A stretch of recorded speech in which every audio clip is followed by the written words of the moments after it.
আওয়ামী লীগ কি ফিরতে পারবে? ৫ আগস্ট ২০২৪-এর পট পরিবর্তনের পর দীর্ঘ সময় পেরিয়ে গেলেও আওয়ামী লীগের রাজনৈতিক ভবিষ্যৎ নিয়ে ধোঁয়াশা কাটছে না। তবে সম্প্রতি বিএনপির নীতি নির্ধারণী পর্যায়ের নেতাদের বক্তব্যে দলটির অবস্থান স্পষ্ট হতে শুরু করেছে। বিশেষ করে বিএনপির প্রভাবশালী নেতা ও বর্তমান সরকারের অন্যতম নীতি নির্ধারক সালাউদ্দিন আহমেদের সাম্প্রতিক সাক্ষাৎকার রাজনৈতিক মহলে নতুন আলোচনার জন্ম দিয়েছে। সালাউদ্দিন আহমেদের বক্তব্য বিশ্লেষণ করলে বোঝা যায় বিএনপি আওয়ামী লীগকে রাজনীতিতে ফেরানোর ব্যাপারে কোনো নমনীয়তা দেখাচ্ছে না।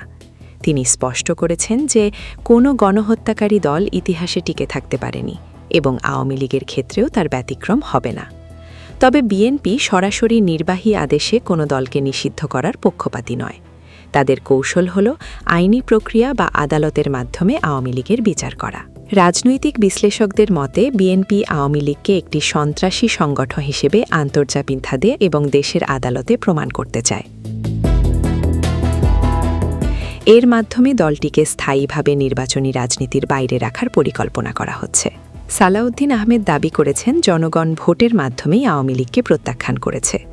তবে মাঠ পর্যায়ের চিত্র কিছুটা জটিল। ২০২৪-এর ৫ আগস্ট আওয়ামী লীগের জনপ্রিয়তা ছিল তলানিতে। ২০২৬-এর বর্তমান চিত্র অন্তর্বর্তীকালীন সরকারের কিছু সীমাবদ্ধতা এবং প্রশাসনিক চ্যালেঞ্জের কারণে আওয়ামী লীগের পুরনো ভোট ব্যাংক আবারও সংহত হওয়ার চেষ্টা করছে। জনমানুষে এক ধরনের মিশ্র প্রতিক্রিয়া তৈরি হয়েছে, যা আওয়ামী লীগকে রাজনীতিতে ফেরার আশা যোগাচ্ছে। নিষেধাজ্ঞা এবং নেতৃত্বের শূন্যতা সত্ত্বেও আওয়ামী লীগ ও তার অঙ্গ সংগঠনগুলো যেমন ছাত্রলীগ গোপনে বা সামাজিক যোগাযোগ মাধ্যমে সক্রিয় থাকার চেষ্টা করছে। বিভিন্ন শিক্ষা প্রতিষ্ঠানে নতুন কমিটি দেওয়া বা অডিও বার্তার মাধ্যমে কর্মীদের চাঙ্গা রাখার কৌশল নির্দেশ করে যে তারা সুযোগের অপেক্ষায় আছে। নেতৃত্বের সংকট, শীর্ষ নেতারা হয় জেলে না হয় দেশের বাইরে, ফলে কার্যকর কোনো আন্দোলন গড়ে তোলা তাদের জন্য প্রায় অসম্ভব।